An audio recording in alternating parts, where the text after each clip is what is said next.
Americans alone spend over $61 billion a year on diet-related products. The first diet book came out in 1558, and to date there are thousands of diet books on the shelves. Hell, at one point in the mid-1920s, there was even a smoking diet. So does anyone truly know what we should and should not eat?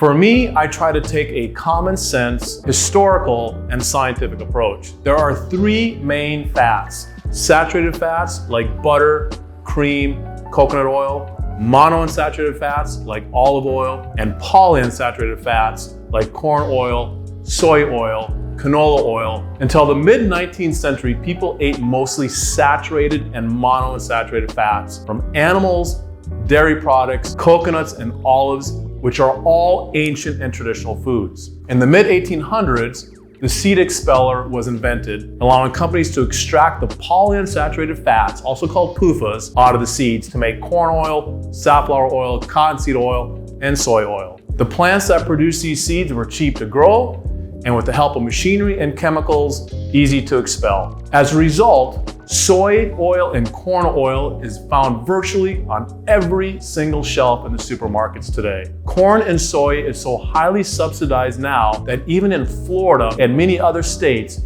it is mandatory to have ethanol in your gas. If you go in any inner city, what is the one common variable that you will find? And that common variable is fast food restaurants on every single corner. These restaurants use only cheap seed oils, and most inner city folks are extremely obese. Why is this? Again, follow the money. Those oils are cheap and corporations can make huge profits. Butter is expensive because it comes from a real animal that has to be fed and cared for. Coconut oil is imported, so American companies don't profit. In the 1950s, Ansel Keys, MD, distorted his studies which said that all countries that ate traditional saturated fats had a higher heart disease. Keys later regretted and took back his words in the 1990s, but it was too late. Americans were already afraid of saturated fats, and companies pounced on this fear, advertising PUFAs to be to their advantage, claiming that margarines and all other PUFAs found in processed foods were healthy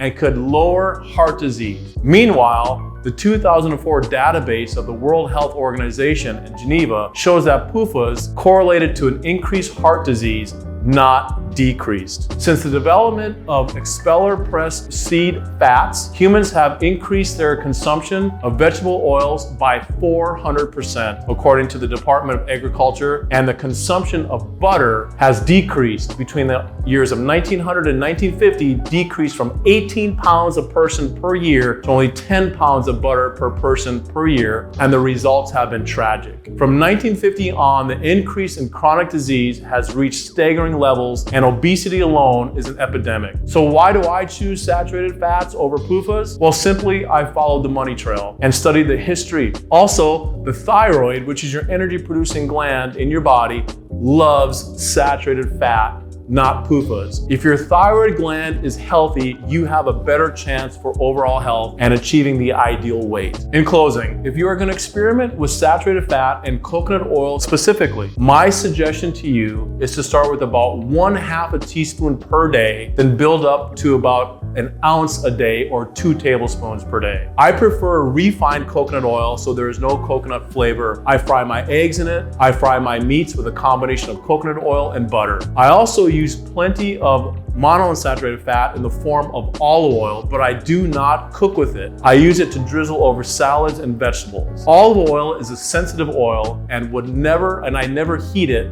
whereas saturated fat like coconut oil has a high heat tolerance. As for PUFAs, hey, I'm human, and of course, I have an occasional processed food, but I promise you, if you came to my house, you would never find any seed oils in my kitchen cabinets.